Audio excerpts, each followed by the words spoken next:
Govinda-Līlāmṛta, Niśaṅta līlā, verse 38. Though the Rādhā and Kṛṣṇa now lie awake, they are still unable to abandon each other's amorous embrace. And although the night's conclusion creates alarm, neither one can discard the enchanting happiness of their flower bed. Rādhārānī's nitambā, hips, lies between Krishna's knees, and her stāna-yugala, two breasts, lay offered to his chest. Resting cheek to cheek, Radha's arms entwine Krishna's neck, while his arms serve as a pillow. Even though she is now awake, Radha is unable to move from this position. Krishna is anxious to return home, but the piercing thought of discarding Radha's pleasurable embrace is too painful. So he, too, pretends to still be asleep. Comment. When two or more conflicting sañcarī bhāvas, transitory emotions, attack the heart at the same time, this is called bhāva-śavālya. Here, the eagerness for union, aūtsukyā, and despair caused by the necessity of returning home, viśāda, eagerness and despair, create Krishna's anguish.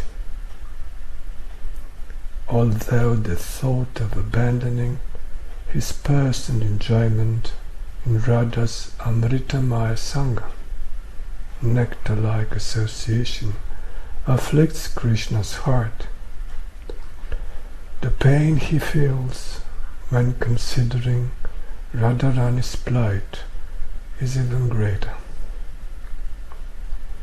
As a teacher of 100,000 shlokas, this is the 41st verse.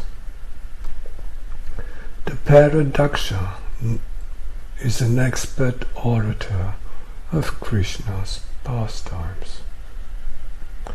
Perched at the Kunja's doorway, he begins flapping his wings in Krishna Premananda and recites, "O Krishna, quickly sneak back into your bedroom before your mother gets up and goes there. She will be telling her maidservants, 'O dasis, please churn the yogurt quietly.' Krishna is still happily resting after exhausting himself by herding the cows all over the forest. Hey Govind, your cows, like Kalindi, are afflicted by their overweight, unmilked others, and are mooing, calling for their thirsty calves. Anxiously waiting for you to come and milk them. Their heads are raised, their eyes fixed on the path by which you enter the Goshala, and their ears perked up attentively. As for Bhagavati Purnamasi Devi, she has gotten up and will soon finish her morning duties. Then she will accompany your mother in the eagerness to have your early morning darshan. You'd better rise quickly and get back into your own bed before she gets there. Ṭīkā. Comment. The events described in shlokas 42-44 previously written happen daily. Dakṣa skillfully reminds Krishna of the affection of his mother, his cows, and the mother of his guru, Shri Purnamasi Devi.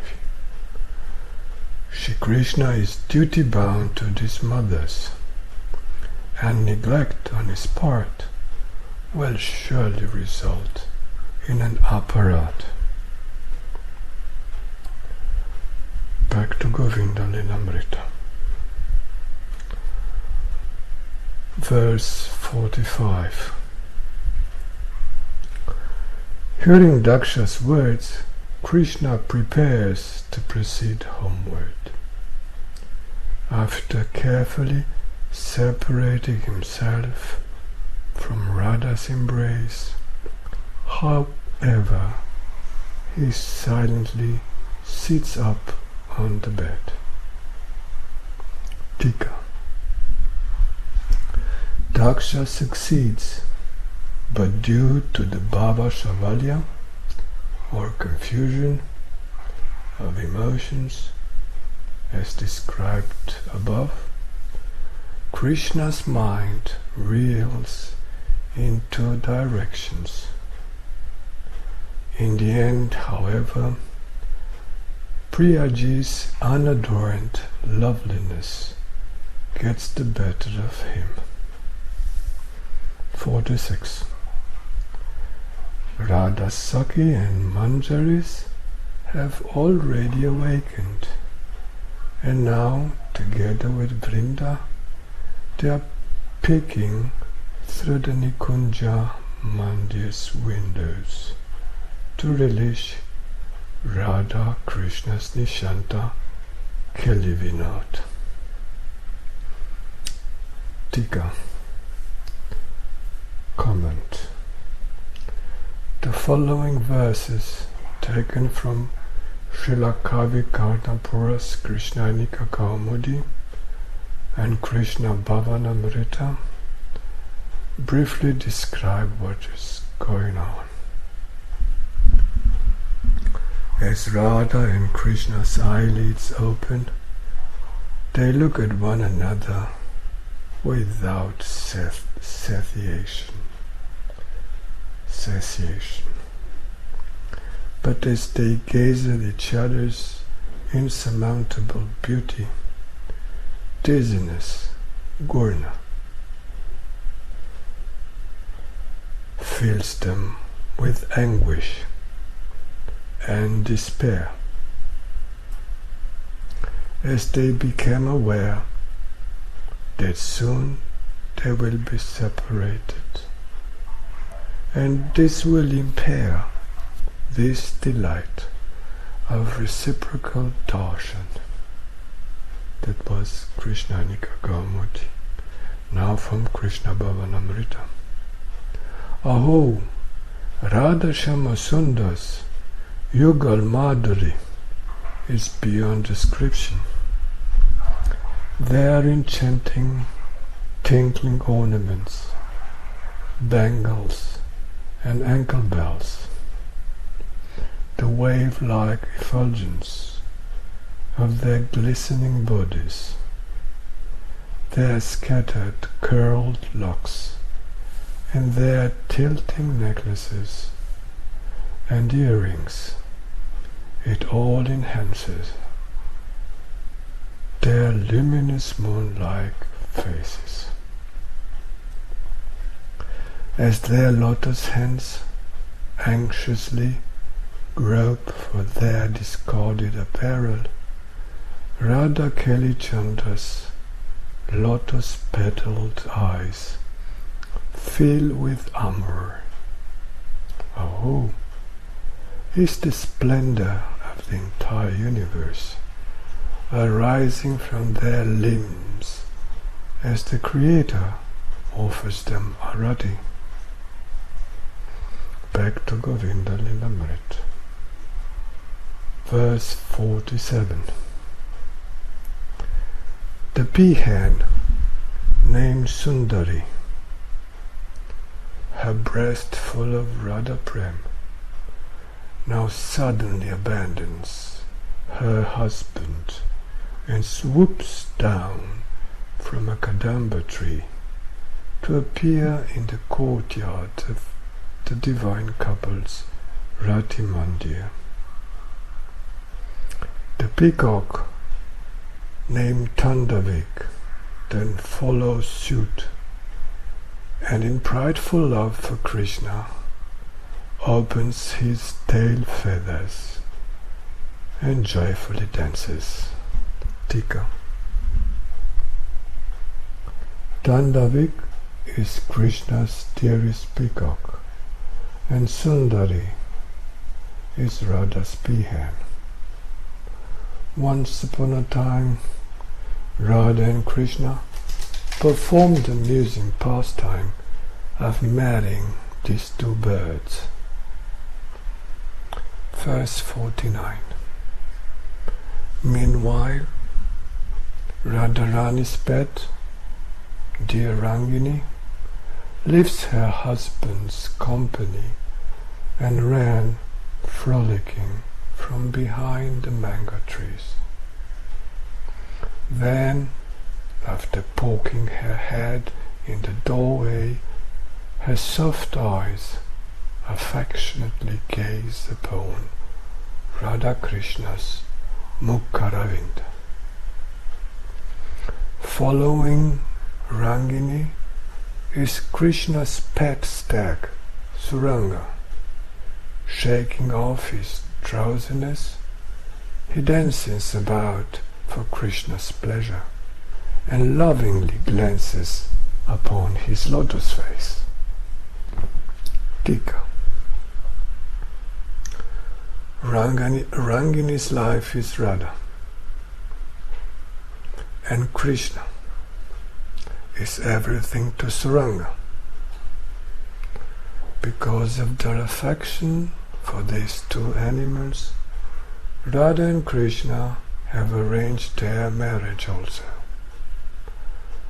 Raṅginī's restless eyes first turn towards Radha, then towards Shyama.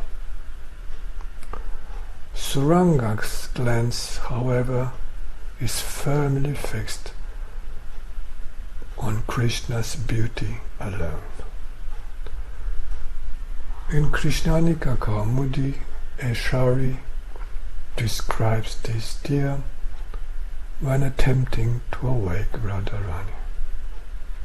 Hey Chandramukhi, just look. Your beautiful dear Raṅginī is coming nearby. O doe-eyed Radhe, why not be merciful and let your restless glance fall upon her?